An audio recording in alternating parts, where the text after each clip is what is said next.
Madam, বলছি গাড়ি আমি পার্কিং করে দিয়েছি, আর যা যা কাজ ছিল সব হয়ে গেছে, তাহলে আমি আসি। ঠিক আছে, তুমি এখন যাও। কাল কিন্তু সকাল সকাল চলে এসো। কাল আমার একটা ইম্পর্টেন্ট ফাইল তোমাকে এক জায়গায় পৌঁছে দিতে হবে। কাল? ম্যাডাম, কালকে তো আমার একটু প্রবলেম আছে। কিসের প্রবলেম? আর কাল তো তোমাকে আসতেই হবে। এখন যাও তুমি।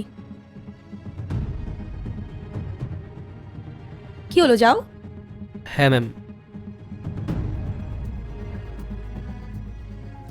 কাল তো তোমার বার্থডে, তাও তুমি কাজে যাবে? জিয়া, ম্যাডামের হয়তো কোনো দরকারি কাজ আছে, না হলে উনি আমাকে এভাবে আর্জেন্টলি কখনোই বলতো না। আমাদের বিয়ের পর এই প্রথম তোমার জন্মদিন।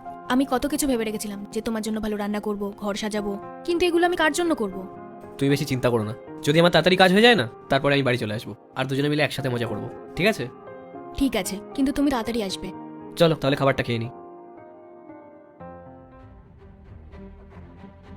Good morning madam. এই নাও ফাইলটা। আমি তোমাকে নাম আর অ্যাড্রেস হোয়াটসঅ্যাপ করে দিচ্ছি। এটা কিন্তু খুব ইম্পর্টেন্ট ফাইল, খুব সাবধানে পৌঁছে দিয়ে আসবে। ওকে ম্যাডাম, আপনি চিন্তা করবেন না, আমি এটা সাবধানে পৌঁছে দেবো।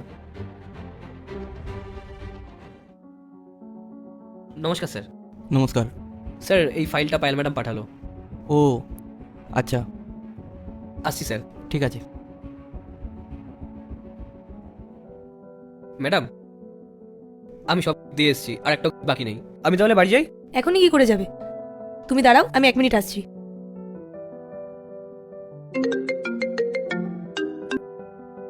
হ্যাঁ, কোথায় তুমি? এখনো পর্যন্ত বাড়ি আসলে না? হ্যাঁ, আমি বলছিলাম যে আমি না এখন বাড়ি যেতে পারবো না। কেন?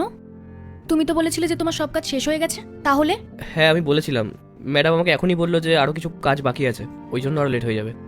কিন্তু আচ্ছা, আমি তোমার সঙ্গে পরে কথা বলছি।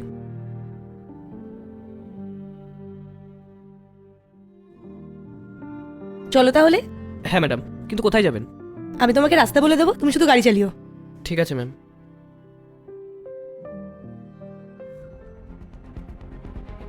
দাঁড়াও।